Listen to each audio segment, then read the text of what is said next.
And we continue to watch the rain, fairly moderate in a few parts across Hampton Roads. Other areas it's been dry for several hours, and that'll be the trend later tonight and for much of the day tomorrow. There'll be periods of rain. At times will be a little bit of a break in a few spots as well. So take a look at the radar right now. The heaviest of the rain continues through parts of Virginia Beach down around Back Bay and eastern North Carolina. It starts to lessen up a little bit and lighten up once you get back inland, back towards Southampton County or up along the peninsula. Here's just the past 3 hours, and there's some more of that heavy rain that's been working its way through coastal Carolina, and now we're watching some of that heavier rain and steadier rain through parts of Currituck County as well. A little bit of a closer look south of Elizabeth City down towards Weeksville, some more of that moderate rain up around Back Bay and Knott's Island right in there, Kill Devil Hills. You've got some of that heavier rain just north of Poplar Branch, right around areas around Idlet, down towards Grandy. We've got some of that rain lessening up just a little bit, and then a little bit farther south down through parts of Dare County around Sunnyside. Not too sunny there right now along Roanoke Island, Manio,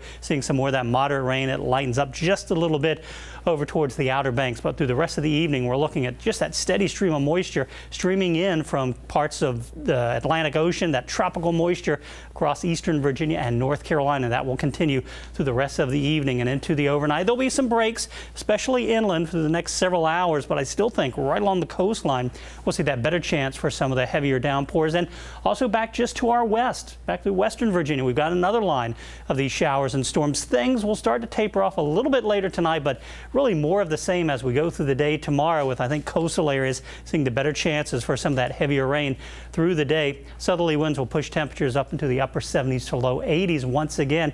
And then the good news, once we get past tomorrow, those rain chances will start to go down just a little bit. Here's how to look Thursday morning. Partly to mostly cloudy skies, a few showers in a few spots, and as we get into the afternoon we'll see more of the pop-up variety showers and thunderstorms.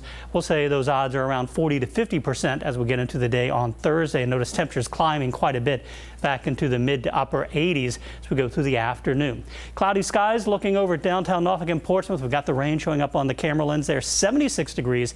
Southerly winds at 11 miles per hour. Humidity is at 94%. Dew point is 74. So temperature's not dropping very much. Looks like an errant temperature coming in there from Currituck. Everybody else in the 70s with a few 80s up around Tangier Island and Wallops Island. 78 in Wachapreague and Matthews, 74 in Suffolk, and 77 degrees in Edenton. So for tonight, numerous showers. Watch for some of those flooding issues, especially through parts of eastern North Carolina where we still have that flood warning in effect until 9 o'clock or so tonight. Southeast winds 10 to 20, gusting up to 25. More showers and thunderstorms tomorrow, more downpours as well. 82 degrees, more showers tomorrow night, and then fewer showers and storms on Thursday. Temperatures climbing on southwest winds up to 89 degrees. So tomorrow, 80% chance of rain, 50% or so on Thursday. Same thing on Friday, about a 40% chance of some isolated scattered showers and thunderstorms, and really more of the same for Saturday, Sunday, Monday, and Tuesday, with a high temperature around 87 degrees.